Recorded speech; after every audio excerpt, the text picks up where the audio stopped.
नमस्ते, मी योगेश कुटे. लेट्सअप खबर बातमध्ये तुम्हा सर्वांचं पुन्हा एकदा स्वागत. भोंदूबाबा अशोक खरात आणि त्याचे कारनामे याच्याविषयी जेवढं बोलावं तेवढं कमी आहे. पण आता अधिकृत दस्तऐवज हा आता आपल्याकडे आलेला आहे.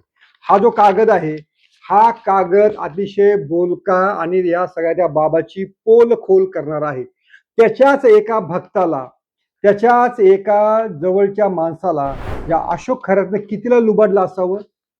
तर तब्बल 21 देशांचा दौरा या भक्ताकडनं त्यानं करून घेतला.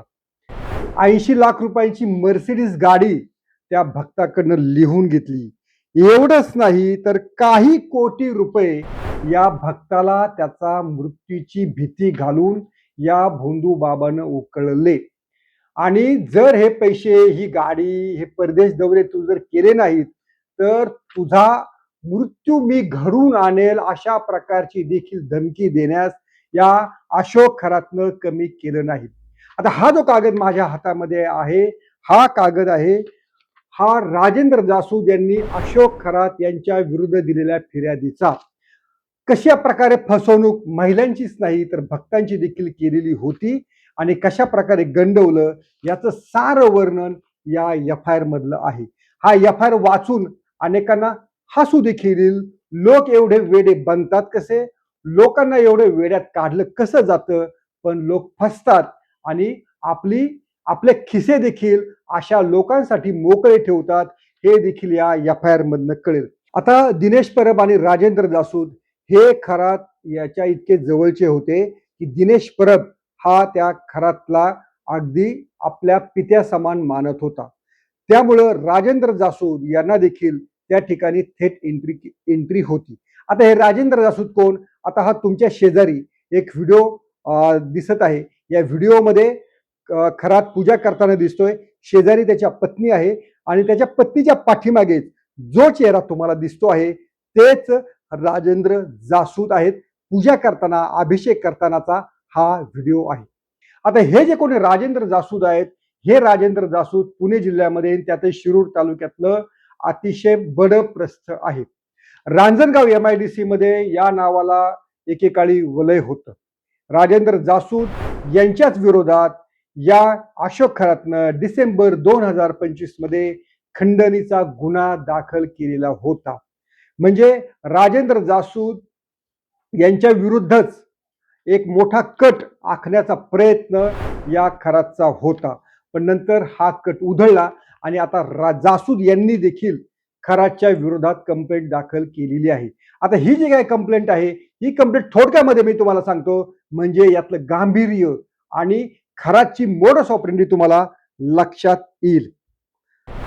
अशोक कुमार खरात उर्फ कॅप्टन या भोंदू बाबाने त्याच्याकडे दैवी शक्ती असल्याचे भासून माझ्या मनात विश्वास निर्माण केला. तसेच मला लॉजिस्टिकच्या व्यवसायात चांगली सुरुवात होण्यासाठी तो व्यवसाय सुरू करण्यापूर्वी अवतार पूजा करायला सांगितलं. म्हणजे खरात हा कोणत्या तरी देवाचा अवतार आहे असं त्यानं भासवलं. ती पूजा करण्यापूर्वी मरणाची भीती दाखवून माझ्याकडून मर्सिडीज कार करून घेतली. तसेच अवतार पूजा करत असताना हातचलाखी करून खोटा साप दाखवला.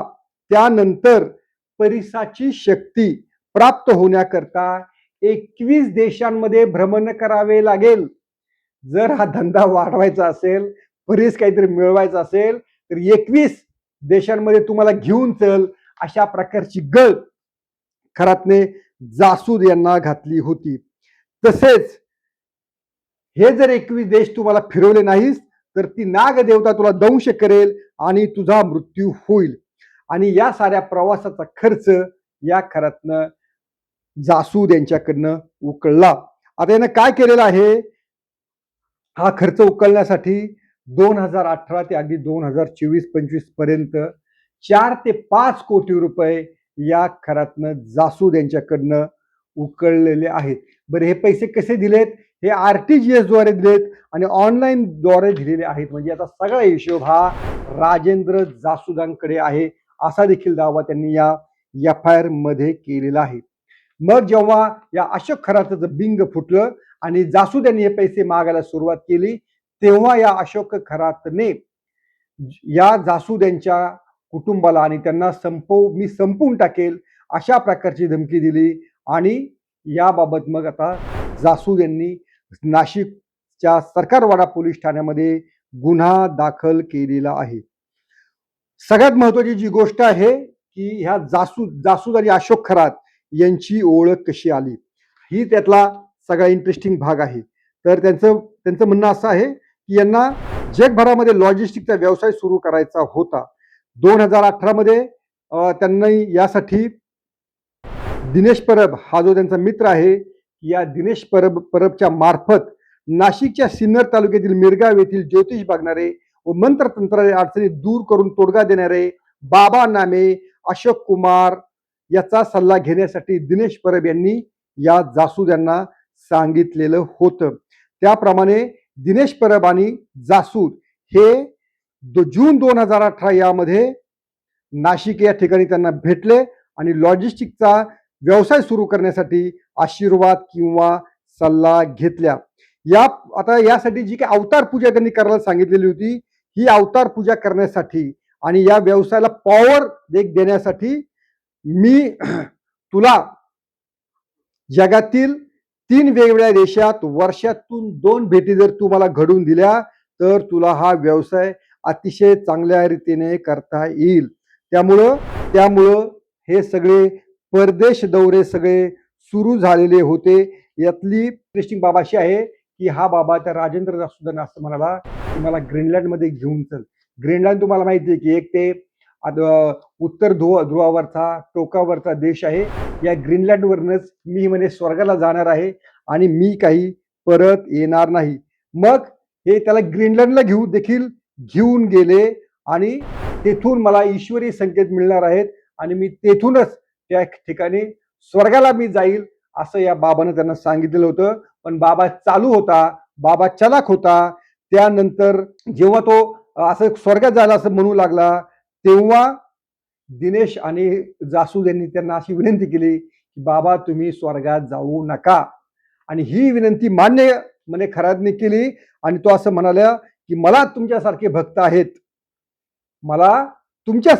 आहेत, तुमच्या हातून जगाचे कल्याण होण्यासाठी मी आता काही ग्रीनलँडवरून स्वर्गात जात नाही, मी जिवंत भारतात परत येतो. आणि म्हणून त्यानं ते स्वर्गात जाणं टाळलं.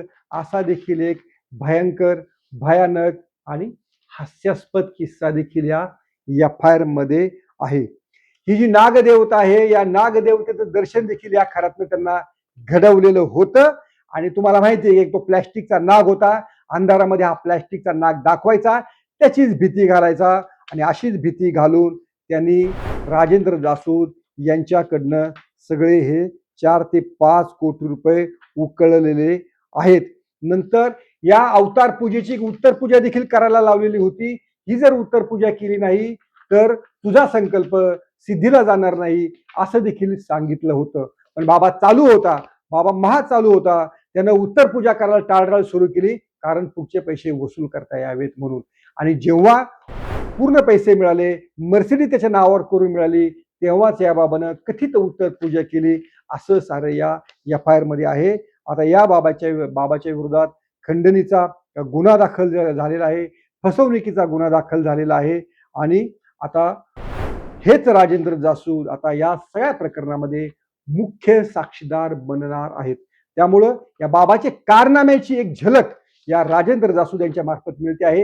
या बाबानं 1000 कोटी रुपयांची मालमत्ता संपत्ती कशी वसूल केली, कसं लोकांना वेड्यात काढलं, याचा हा FIR म्हणजे एक जिता जागता नमुना आहे. त्यामुळं पुढच्या काळामध्ये अशा बाबांपासून जर वाचायचं असेल तर राजेंद्र जासूद यांचा हा FIR तुम्ही नेहमी लक्षात ठेवा. एखाद्या माणसाला जर लोभ निर्माण झाला, जर एखाद्या दैवी शक्तीवरती विनाकारण कथित दैवी शक्ती जर विनाकारण विश्वास बसू लागला तर जीवनाची माती होऊ शकते.